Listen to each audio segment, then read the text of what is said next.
It's LGBT in Three, presented by Boston Spirit Magazine. Hi there, I'm Randy Price here with a recap of some of the significant LGBT news stories affecting us here in New England this week. Holyoke Mayor and Massachusetts congressional candidate Alex Morris has been accused of inappropriate contact online and of using his position of power in an effort to have sexual relations with college students. Now, these accusations were first announced in the UMass Amherst student newspaper on behalf of the College Democrats of Massachusetts. Morris taught at the UMass Amherst campus for approximately 5 years.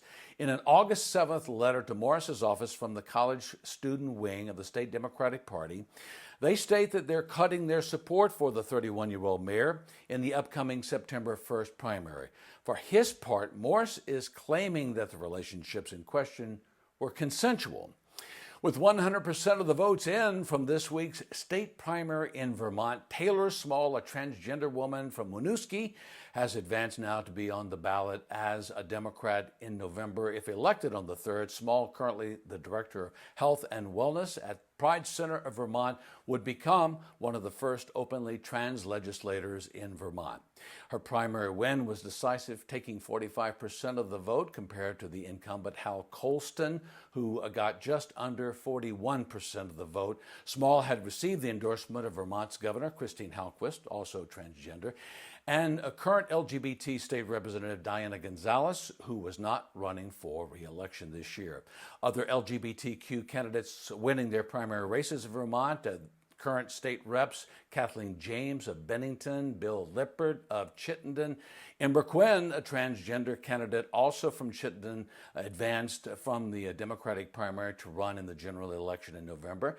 On the national front, Kamala Harris, the vice presidential candidate for the Democratic Party, has named out lesbian Corinne Jean-Pierre as her chief of staff. Jean-Pierre is also the first black person to serve as chief of staff for a vice presidential candidate. Jean-Pierre worked for Barack Obama's 2008 and 2012 campaigns, worked in the White House in the Office of Political Affairs during President Obama's first term.